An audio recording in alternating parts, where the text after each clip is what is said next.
ఏమండి, నేను చెప్తున్నాను, చదువుకున్న వాళ్ళకంటే చదువు లేని వాళ్ళే గొప్పండి. కొంతవరకు చదువు లేని వాళ్ళకి ఈ మాట అందిస్తే, వామ్మో నేను చెప్పకపోతే వీళ్ళు అగ్నిగుండానికి పోతారంట అని పసిబిడ్డల్లాగా ఆ మాటలు నమ్మి ఎంతమందికి చెబుతారో. చదువు లేని వాళ్ళు నయమండి. చదువుకున్నోళ్ళు దిక్కుమాలిన లాజిక్లన్నీ పెట్టుకొని దేవుడు ఎందుకు పంపిస్తాడులే అంత తేలిగ్గా, మన సువార్త చెప్పకపోయినా ఆత్మలు అగ్నిగుండానికి ఏం పోవు, దేవుడు న్యాయవంతుడు, వాళ్ళని ఏం పోనీయడని దిక్కుమాలిన లాజిక్లన్నీ దేవుడు ఆడుకొని చెప్పరు. సువార్త పరిచయం చేయరు, ఆత్మల భారం కలిగి నడుచుకోరు. నేను చెప్పానండి, ఒక మాట చెబుతానండి. కొన్ని కుటుంబాలు ఉంటాయి, విశ్వాసులే. ముగిస్తానండి, ఈ 2 ముక్కలు చెప్పి ముగిస్తా. బాప్తిస్మాలు ఉన్నాయి కదా, అందుకని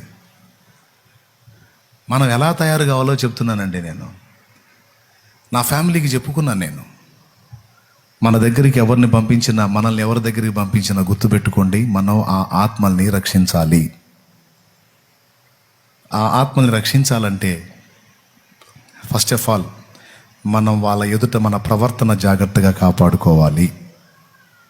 2, వాళ్ళకి దేవుని ప్రేమ చూపాలి. 3, ఛాన్స్ దొరికితే వాళ్ళకి యేసయ్యని పరిచయం చేయాలి.